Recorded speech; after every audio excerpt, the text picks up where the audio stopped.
I want to talk briefly on power dynamics, not just in the workplace, but in life in general. And I want you to watch a video. This video will exemplify what it is I want to talk about. Watch it and I'll be right back. Prominent families often forget a simple truth. I found.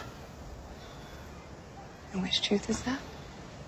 Knowledge is power. Seize him. Cut his throat. Stop. Wait. I've changed my mind. Let him go. Step back 3 paces.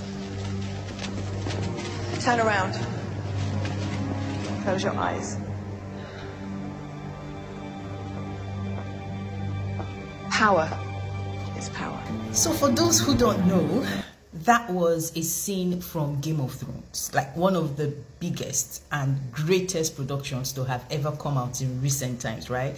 And that scene was between Littlefinger and Cersei. Again, for those who are not aware, Littlefinger is a manipulator in the series, in the production, right? He is the kind of person that goes about filtering out, people's secrets and using those secrets against them.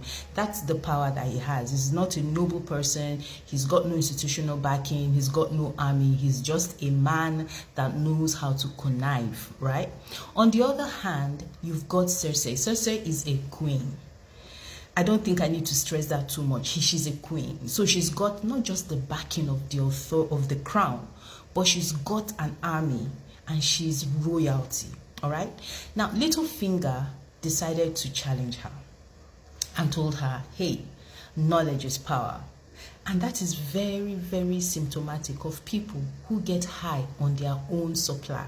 All right. So he became overly confident and wanted to prove to her that, I've got knowledge. Knowledge is power. What did Cersei do?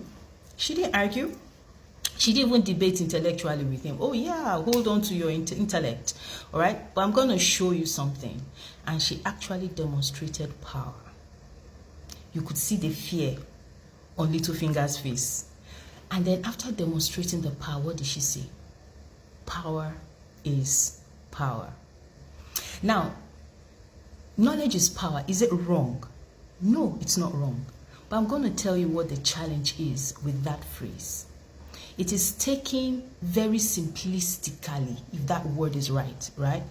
Knowledge is power is more philosophical than practical. That's one of the reasons I do not depend solely on motivational speech. Because motivational speech can only take you this far. It can't take you to the end. Okay? But when you say power is power, that in itself is all encompassing. It tells you that knowledge without protection is nothing, and that is true. So when they tell you knowledge is power, endeavor that you just do not depend on your knowledge, but you actually focus on becoming quite strategic in getting protection for yourself, having a safety net for yourself. And that is one of the mistakes a lot of us make when we are dealing with people in authority. When we are dealing with people that have institutional backing, we get carried away by our sentiments. We get carried away by our degrees, by our knowledge, by the fact that we are popular on social media or wherever. And we forget that there's a strategy to these things. We forget that institutional power cannot be disrespected. And then when we face the consequences of that disrespect, what do you then think happens? So, parting short, this is 2026. A new work year has begun.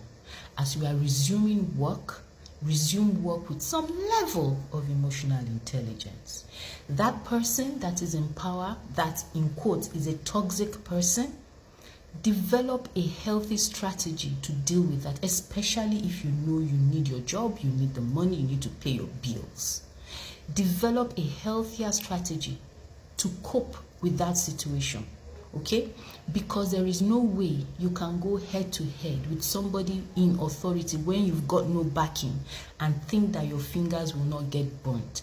This is one of the reasons a lot of people are dealing with severe stress in their workplaces, because they do not have emotional intelligence, because they are working based on their popularity, based on their skills, based on their competence. People who are more competent have been fired.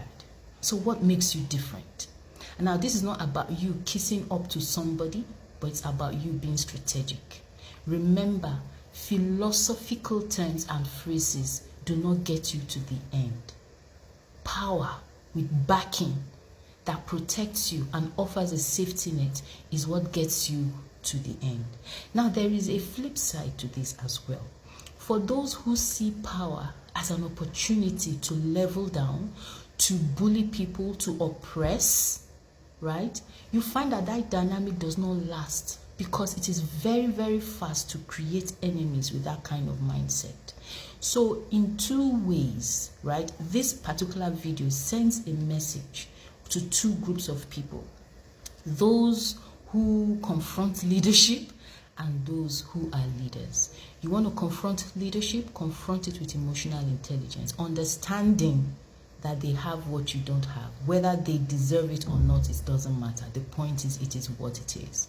Now, if you are a leader, understand that being a leader does not mean you use your power to oppress people. As a leader, you are meant to serve.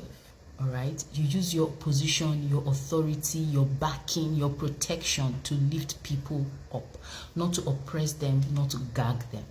So I hope this has helped explain that scene and also helped you understand what power dynamics can be like in the workplace. Again, happy new year. Welcome to 2026. So excited about what this year is going to bring to us.